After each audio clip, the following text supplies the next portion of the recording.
with another Hot Topics. I'm pretty sure you might have even seen this bathing suit, but I think the first time I was wearing it, the top wasn't upside down, and we now know how obsessed I am with the upside down tops. But I'm gonna do a 360 for you anyway. This is a conversation that this video's topic is a conversation that I've been having with quite a few clients, some that have gone and then come back, some that are struggling currently with me, and then just anybody that I feel like is like really struggling. Maybe people that aren't clients of mine that have reached out to me. So we will dive right into it right after I'm doing my little 360. So, beep. Do I like it?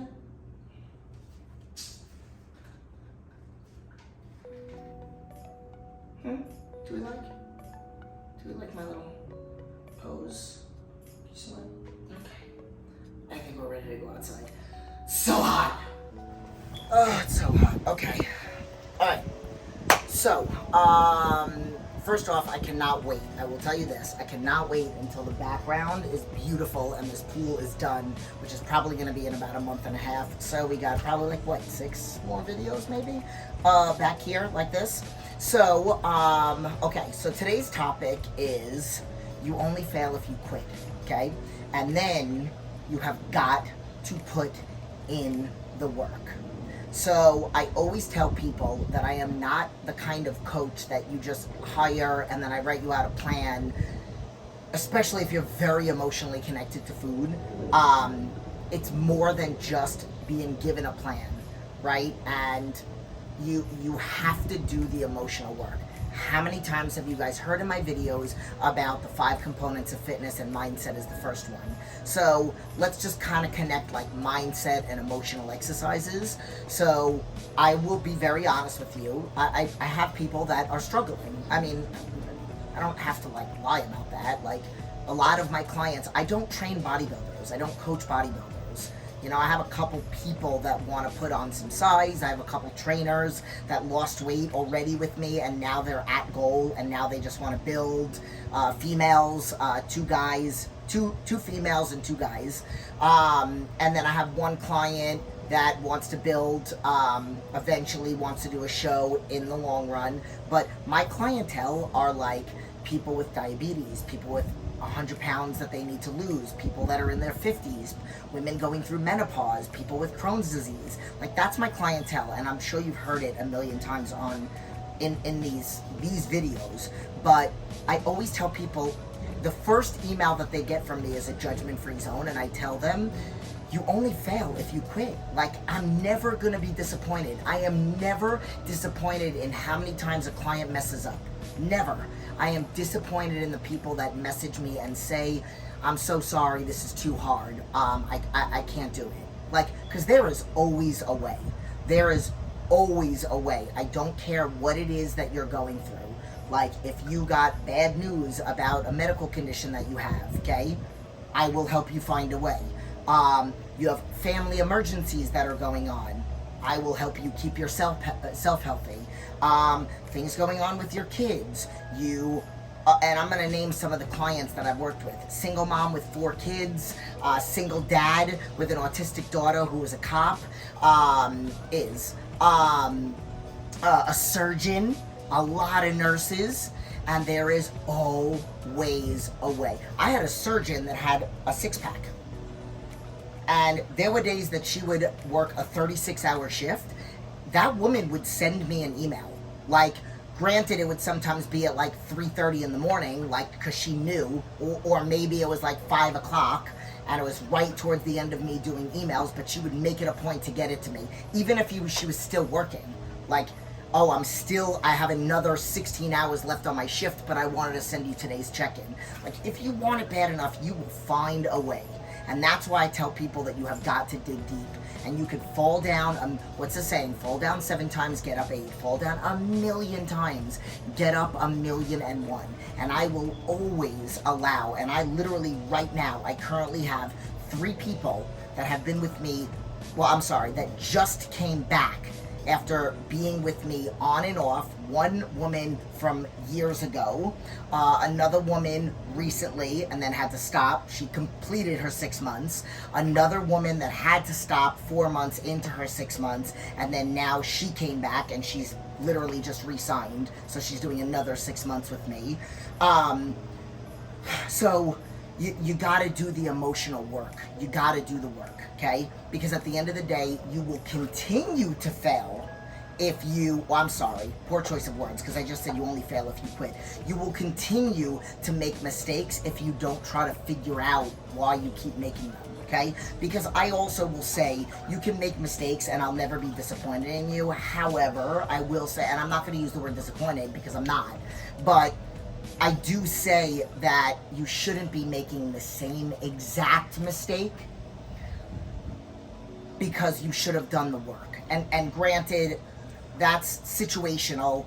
There might be some situations where, yes, it is the same mistake because you haven't quite mastered the coping skills, but if you never did the work and then you had the same mistake 3 days in a row because you never did the emotional work, you never tried to figure out where it came from, you never, like maybe you never communicated with me, like, and my clients know, the ones that are on daily check-ins, which is most of them, they know that they're supposed to send me a check-in, whether it's good, bad, ugly, no matter what it is, they have to send me a check-in. And I will do nothing but give them positive feedback. It's called PCP, praise, correct, praise. So if it was a holy hot mess of a day, their response from me is gonna be, I am so proud of you for communicating, for taking responsibility, for being honest. And then I critique, I support. I do tell them also that in their email to me when they mess up, they're supposed to do their emotional work. Answer the 4 questions. What were you thinking? What did you learn? What could you have done differently? And what will you do differently next time? Coming up with coping skills, figuring out why. I've talked about it in videos about, like, I don't believe in cravings because I believe that you're craving something emotional. So, I mean, this video is not going to be super, super long. I mean, I really wanted to come on here because there were a couple people of my clients, and then there were a couple people that I've talked to, like on Instagram and on Facebook, that aren't even clients, and they're struggling and they keep making mistakes and they keep slipping up and they keep trying to be on a plan, not my plan, and they don't get to communicate with me, but they're like, I don't understand why I'm not getting to, and I always say I can't really answer your questions, and I don't say that to be a jerk, but like I write out people's meal plans and program design based on what I review from a 25 question questionnaire. So I can't give somebody advice, but I can advise them on the emotional side.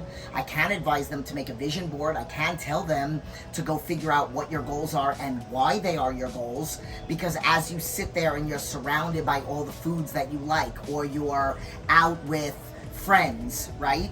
And they want you to eat off plan and drink, but you're at a very unhealthy body fat. You're 10 pounds in from 110 pounds that you have to lose. You have to stay focused. Whoa. Okay, I'm gonna keep that in. Now I lost my train of thought. You have to stay focused to what your why is. So when you're sitting there and you're out with friends, they can put all the pressure on you that, like the massive amount of peer pressure, like, why can't you just drink? Why can't you just have a little bit of food with us?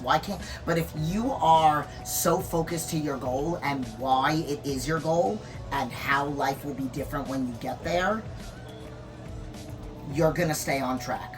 I can be surrounded by all of my favorite foods and I feel nothing, okay? So it is so important that you make it a point to try to figure out what your why is and how will life be different. So I have had people also say that I don't want to feel like I'm missing out, right? Like, it's summer now, right? We're in, June? Okay, we're in June right now. So people feel like, oh, I don't want to miss out on barbecues and I don't want to miss out on hanging out with my friends. But I can have a good time and I don't need to be eating and drinking. Maybe that's just me. Maybe your personality, you kind of need a little something to loosen you up. Or maybe you feel like people are going to judge you if you stay on track. Maybe you're not surrounded by the right people. That's another thing. But what I will say is, and this is like, I don't sugarcoat things for people. So you're not making time for your health, and you're worried so much about not being able to enjoy a barbecue with friends because you don't have ribs or alcohol in front of you, like when you're with your friends. But at the end of the day, you're gonna, not at the end of the day, but like, you're eventually, if you don't make these changes, you're eventually not going to be able to go to any barbecues because you're either not going to be around or you're going to be in the hospital. You're going to be on medication for diabetes, for blood pressure. You're going to have a heart attack. Like, that's the reality of it. You might not feel like it's that extreme, but it is. Like, it's that bad. So, and I will say that is strictly for the people that are at a very high body fat. Then there are people that only have a couple pounds to lose, you know, and maybe it's not as severe for them, but, you know, you can still develop health conditions only being 5 and 10 pounds overweight, and eating like complete garbage all the time. So you have to really think again. You have to really think about what your goals are and why you have these goals. Because as you sit there, and I will leave you with this, as you sit there surrounded by, I'm Italian, right? As I sit there surrounded by pizza, and I don't mean to talk about, I hate talking about food. Okay, so as you sit there surrounded by all those foods, and again, I'm sorry that I even mentioned the foods, but as you sit there surrounded by X, Y, and Z, nothing is gonna get you to give in to eating it if you have in the back of your mind the health conditions. If you have in the back of your mind that I wanna feel more confident, I wanna sleep better at night, I want to improve my sex life, I want to be better with my partner, which a friend of mine actually wants me to do a YouTube video on exercises to improve, I guess, stamina and strength in the bedroom. I don't know, leave your comments and let me know about that. But, so you just got to do the work, okay? Again, you only fail at your goals if you just give up on them. And I have said this before, I think people that have kids have a bit of an advantage because you can't give up on a goal that you set for yourself. You're teaching your kids that it's okay to quit something just because it got a little hard. If you don't have kids, I mean, still, you got to think about your health. You got to think about everything that I mentioned earlier about, you know, where you're going to end up if you don't clean it up and stay focused. So, all right. Let me know about the next video. Let me know what you guys think of this one. Like, subscribe, share this video with somebody that's maybe struggling. And remember, if anybody needs my help, just email me. My information is in the description. And I will see you in the next video.